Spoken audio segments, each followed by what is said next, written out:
Welcome to Timeless Learning, the channel where we teach in-demand tech skills that never go out of style. Before we jump in, make sure you like, subscribe, and turn on notifications, so you'll always catch our next big lesson on data, tech, and the future of work. Hello everybody, in this lesson we're going to be taking a look at string functions. Now string functions are built-in functions within MySQL that will help us use strings and work with strings differently. Now we're going to look at a ton of different ones. They all have different use cases, but I'll try to walk through some of those as we go along, but we'll look at a lot of different string functions in this lesson. We'll start off with one that's really simple. This one is called length. So if we select, and then we say length, and let's say we put in, and I don't know why it's popping up like that. Let's say we put in something like sky or skyfall or really anything. If we run this, it's going to give us the length of how long this string is. So if I come down here, and we say select everything from employee underscore demographics, and let's add a semicolon here. Let's run this one right down. Now, what we can do is we can look at how long each person's name is. What we can do is just take the first name, but then we'll also do the length of the first underscore name. So if we run this, now we get Leslie, Tom, Jerry, Donna, and it gives us the length of their name. If we wanted to, we could even order by this. So we could do order by, and we could just do 2 for now. And we can order by the length from the shortest name all the way to the longest name. Now, one use case that I've used length for in my actual job was when I was working with phone numbers. I wanted to make sure that they were exactly 10 characters long, otherwise something went wrong somewhere in the data cleaning process. So I would go and look at the length, and I would make sure they're all 10. If any were above 10, I would go and specifically look at those and try to clean those and fix those up. Now let's go on to the next one. And these next ones are pretty simple ones, at least I think they're fairly simple. We're going to look at upper first, and it's doing the same thing as the other one. We'll do upper, and let's say we're going to do sky. If we select upper sky, it's going to give us an all uppercase. Or we can copy this, and we can do lower. So now, let me add semicolons, otherwise it's going to drive me crazy.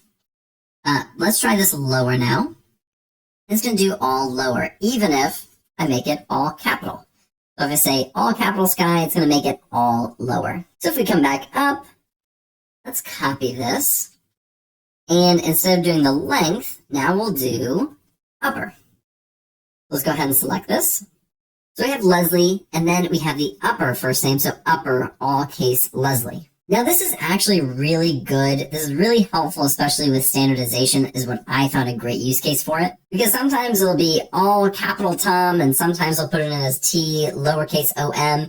And just making them all uppercase or all lowercase can help correct those really simple standardization issues within a single column. The next one that we're going to look at is trim. Now, there's multiple trims. We have trim, left trim, and right trim. Trim is basically going to take the white space on the front or the end and get rid of it, which is really, really helpful. So what we're going to do is we're going to come right here. We're going to say select, and we'll start off with trim.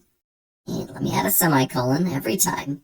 So then we'll do trim. And for our actual string, we'll do something a little bit odd. We'll do some spaces, and then we'll do sky, and then we'll add some spaces. Now let's run this.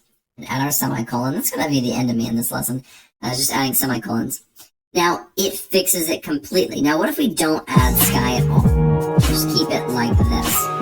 But you can see that there's spaces before, and there's spaces after, but that's what trim does. Trim gets rid of the leading and the trailing white spaces. Now, if we come up here and we just do the left trim, it's only going to remove from the left-hand side. So we're only getting rid of the left-hand side white spaces. This right-hand side, as you can see, is really long.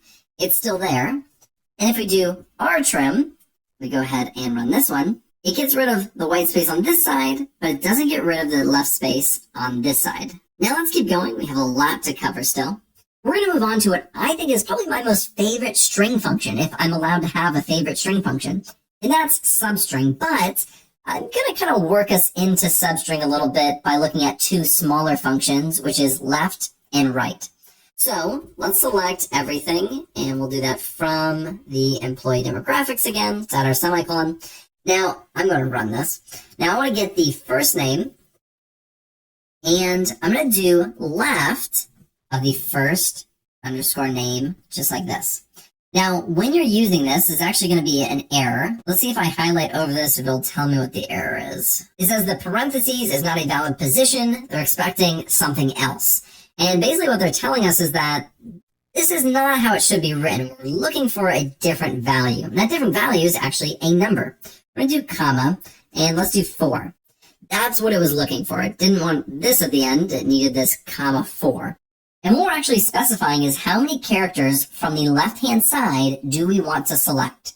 So we're selecting the first name, and we're going from the left 4 characters. Let's go ahead and run this. And so we have Leslie, Tom, April, all the way down. You can see that there's only 4 characters in each one. So someone like Chris, the S is no longer going to be there because we're only looking at the first 4 characters. Now we can do the exact same thing. And let's actually copy this down here. So we'll go like this. I make this a little more professional. And we'll do right. So now we'll do right. If we do the right 4, it's going to go from the right-hand side of the string and go left 4. So we're looking at the far 4 most right characters. Now this can be useful in certain instances, but if I'm being honest, I don't use these that much.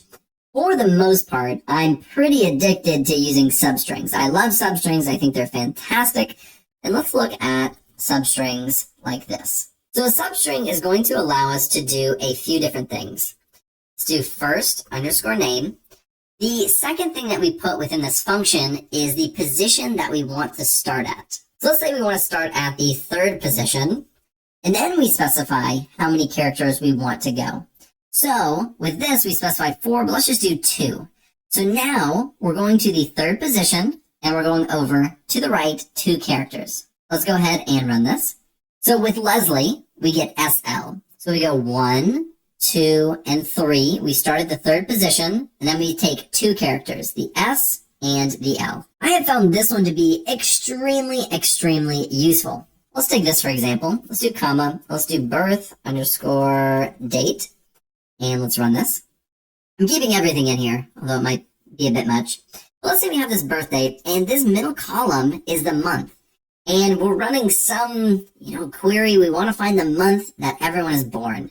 So we can do that very easily using SUBSTRING, and we wouldn't have been able to do this very easily using left or right. So now we're going to take this birth date, and we're going to use the SUBSTRING, and we want to select these middle characters. So what we need to do, since it's all standardized, we do 1, 2, 3, 4, 5, 6. We start at position 6, and we want to select 1 and 2. Let's go ahead and run this. And now we've pulled out all of the months. So we can say as birth underscore month. And now we could save that, put it into a temp table, add it as a new column in our table, whatever we want to do. But now we have this information that we desperately wanted to know. So that is left, right, and substring. Again, substring it's fantastic. Now let's keep going. The next thing that we're going to take a look at is replace. Now replace will replace specific characters with a different character that you want. So let's actually copy all this right here, because I don't want to keep writing this out. And we'll say select everything. Now what we're going to do is we're going to take the first underscore name, and then we're going to say replace, and then we'll also do the first underscore name, but we can specify what we want to replace and then what we want to replace it with. So we have 2 more parameters that we need to put in this function. So let's say A, and let's replace it with a Z. Let's just see what that does. Let's go ahead and run this. And so now when we see the letter A, and we are specifying a lowercase a, like Mark, that is replaced with a Z. So that's really all replace does. It specifies what you want to replace and then what you're going to replace it with. Now let's take a look at the next one. And we're going to take a look at a function called locate. So if I say select, and let's do locate, I'm going to give it a string. I'll say Alexander, that's my name. And I'm going to specify what I'm looking for. So let's close this parentheses. The string that we're actually looking for comes first. So what we're going to do is I'm looking for the letter X in my name. So we'll do X and Alexander. Let's go ahead and run this. And it tells us that it is in position 4. So we have 1, 2, 3, and 4. That's where our position is. That's where it locates that sequence that we're looking for. Now, if we pull this down here, place this right here, and we'll change this locate. Now, let's say we're still looking at the first name, but we want to locate people that have an A-N, like this, in their name. Let's go ahead and run this. And we get zeros for everybody except for Anne and Andy. So this might be something where we put it into a CTE or a temp table. Then we can filter down based off of these results to where it only equals 1. Now, the last one that we're going to take a look at, and let's go right here. We're going to do first name, last underscore name. Now, this one is super, super useful because what we can do is have a concatenation of multiple columns. So let's go down right here. So we have first name and last name, but if we come down and we say concat, we can then combine these columns into one single column. So we'll do concat, and we'll do first underscore name, and then comma, last underscore name.